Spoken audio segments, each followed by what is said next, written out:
தேரணியிட்டு புறமெரித்தோன் மகன் செங்கையில் வேற்கூரணியிட்டனுவாகி கிரௌஞ்சம் குலைந்து அரக்கர் நேரணியிட்டு வளைந்த கடக நெளிந்தது சூர் பேரணி கெட்டது தேவேந்திரலோகம் பிழைத்ததுவே.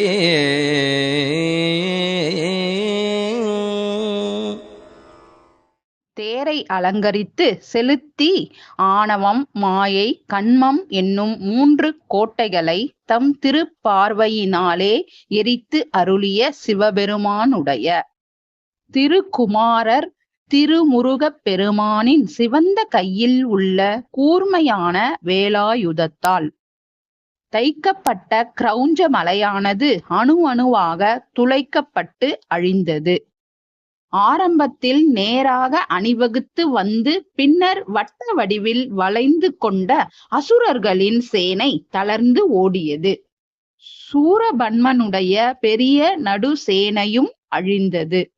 தேவர்கள் வதியும் அமராவதியும் அசுரர்களிடமிருந்து உயிர் பெற்றது. ஓர ஒட்டார் ஒன்றை உண்ண ஒட்டார் மலரிட்டு உணதாள் சேர ஒட்டார் ஐவர் செய்வதன் யான் சென்று தேவருய சோரனிட்டூரணி சூரணி காருடல் சோரிகக்க கூற கட்டாரிட்டோர் இமைப்போதில் குன்றவனே.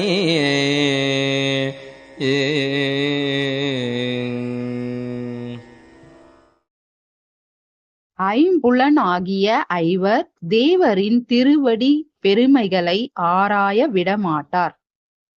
ஒரே பரம்பொருளாகிய தேவரை நினைக்க விடமாட்டார். நறுமணம் மிக்க மலர்களால் அர்ச்சித்து தேவரின் தாமரை மலர் போன்ற திருவடிகளை சென்றடைய விடமாட்டார். அடியேன் என்ன செய்வது? அமரர்கள் உய்ய வேண்டி திருட்டுத்தனமும் கொடூரமும் பொருந்திய சூரனை அவனுடைய கரிய உடலிலிருந்து இரத்தம் வெளியேறுமாறு கூர்மையான வேலாயுதத்தை செலுத்தி ஒரு இமை பொழுதிலே அழித்தவரே.